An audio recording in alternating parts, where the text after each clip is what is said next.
क्या योगी सपा के चक्रव्यूह में फंस गए? क्या राणा सांगा वाले गेम में बीजेपी अटक गई? अचानक संभल से लेकर मथुरा तक का टला प्लान, यूपी में सपा ने बदल डाले हालात। यूपी में चुनावी सीजन की शुरुआत हो गई।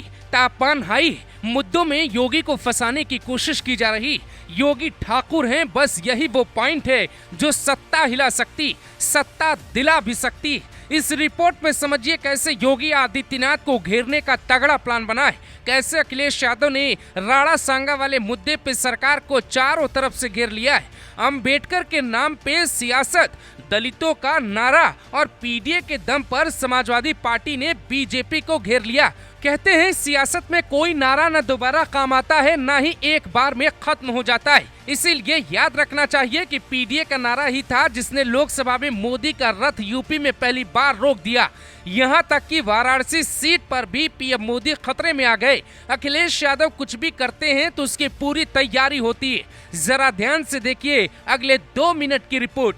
महीना था जनवरी का, साल था 2022। यूपी में विधानसभा चुनाव था। अखिलेश यादव का जलवा बढ़ा। कई बीजेपी नेताओं ने योगी का साथ छोड़ दिया।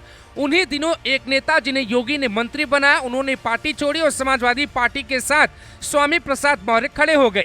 मंच पर अखिलेश यादव थे, तैयारी सपा की थी और वहां से एक नारा दिया गया जिसमें स्वामी प्रसाद मौर्य कहते हैं अब यूपी में लड़ाई 15 बनाम 85 की होगी।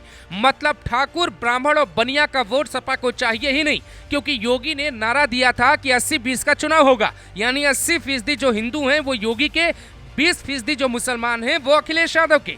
इस नारे का सियासी फायदा सपा उठा तो नहीं पाई और अखिलेश यादव चुनाव हार गए। लेकिन ठीक 2 साल बाद लोकसभा के चुनाव में अखिलेश यादव का पीडीए फॉर्मूला आया जिसमें मुसलमानों और पिछड़ों और दलितों को स्थान मिला। उनकी नींव तैयार की गई और नतीजा मोदी का रथ उनके जीवन में पहली बार रोक दिया गया। आजकल योगी थोड़ा टेंशन में दिखाई देते, तो क्या उन्हें हराने की तैयारी की जा रही है? इधर अखिलेश यादव पीडीए वाला फॉर्मूला और अपडेट करने जा रहे, इसमें कई नए प्रयोग जुड़ने वाले हैं।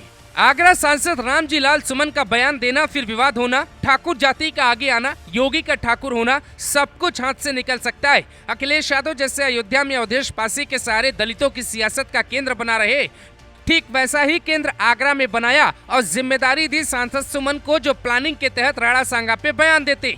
दूसरी बार भी वो अड़े रहे। अब एक सेंटर अखिलेश यादव का प्रयागराज मंडल के कौशाम्बी में खुल गया है, जहां इंद्रजीत सरोज ने भी बयान दिया। इंद्रजीत सरोज सपा के विधायक हैं और वो कहते हैं कि अगर भगवान होते तो इतने आक्रमणकारी भारत नहीं आते। इसका मतलब क्या है? अखिलेश यादव की तैयारी पूरी हो चुकी है। उधर आगरा के सांसद लालजी सुमन वर्मा एक और बयान देते। वो कहते हैं कि तुम जितने मंदिरों की खुदाई के लिए मस्जिदों की खुदाई करोगे, हम उतनी जगह बौद्ध मठ की मांग करेंगे। वो योगी को इस आधार पे घेरेंगे क्योंकि वो ठाकुर जाति से आते। योगी भी खुले मंच पर कहते हैं ठाकुर जाति में पैदा होना सौभाग्य की बात है। अब नया पैतरा दोनों तरफ से सेट करने की कोशिश की जा रही। सपा की आगे की तैयारी भी बहुत बड़ी है। सचिव, प्रमुख सचिवों, जिलों में तैनात अधिकारियों की जाति का कार्ड छपवाना, हर जिले में किसी न किसी नेता से ठाकुर ब्राह्मण के खिलाफ बयान दिलवाना। अगर नहीं दिलवाया गया तो इतिहास में कई नाम हैं जिनके नाम पर बयान आ सकते। अगर आपको यकीन नहीं है तो थोड़ा पन्ना पलटिए, हम दिखाते। मायावती ने दलितों और पिछड़ों का वोट लेने के लिए नारा दिया, तिलक, तराजू और तलवार, इनको मारे और जूते चार। तिलक मतलब ब्राह्मण, तराजू मतलब बनिया, तलवार मतलब क्षत्रिय। फिर ऐसा ही नारा एक बार बिहार की सियासत में भी आया जब नारा लालू ने दिया, भूरे बाल साफ करो, यानी भूमिहार राजपूत ब्राह्मण लाला की सफाई करो। नतीजा बिहार में भी सत्ता मिली, यूपी में मायावती मुख्यमंत्री बनी और यूपी में इसी ताक में अखिलेश यादव भी बैठे।